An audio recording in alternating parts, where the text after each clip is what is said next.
สบายดีทุกคนวันนี้บุญมาสิพาทุกคนไปรับชมบรรยากาศที่วัดน้องคำแซนอยู่นครหลวงเวียงจันทน์เด้อในคลิปนี้จะบ่ได้พาคือเก่าไปรับชมกันเลย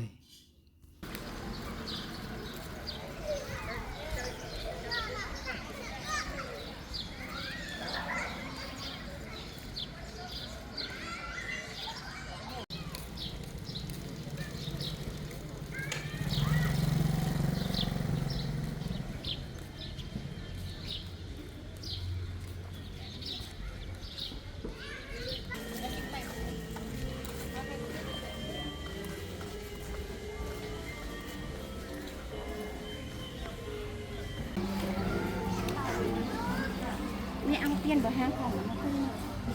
เบียด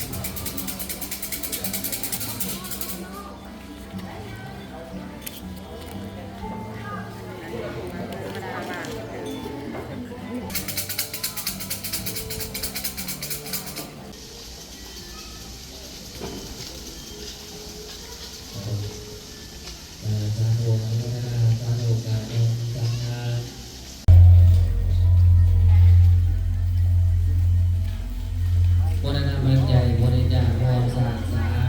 บาบาบาเป็นกระทรวงของเราการสร้างพุทธหายที่อยู่ไกลได้เข้ามาหัวหมู่พระนาบริจาคปัจจัยรวมสาสาเอาหนักข้อความข้อสารนาทุกคนมีทหารมาโดยเถิด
มาบอกก็หลายเถื่อนเลยเนาะน้องคือเนาะ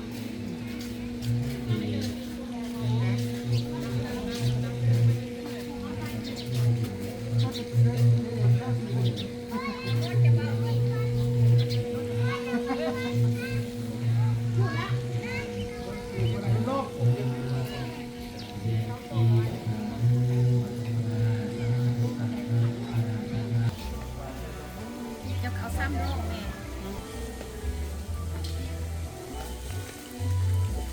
เ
ไม่ได้คิดอะไรเลย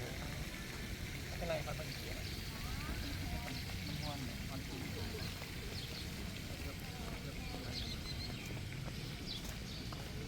เลี้ยงข้าวเดือนมันนึง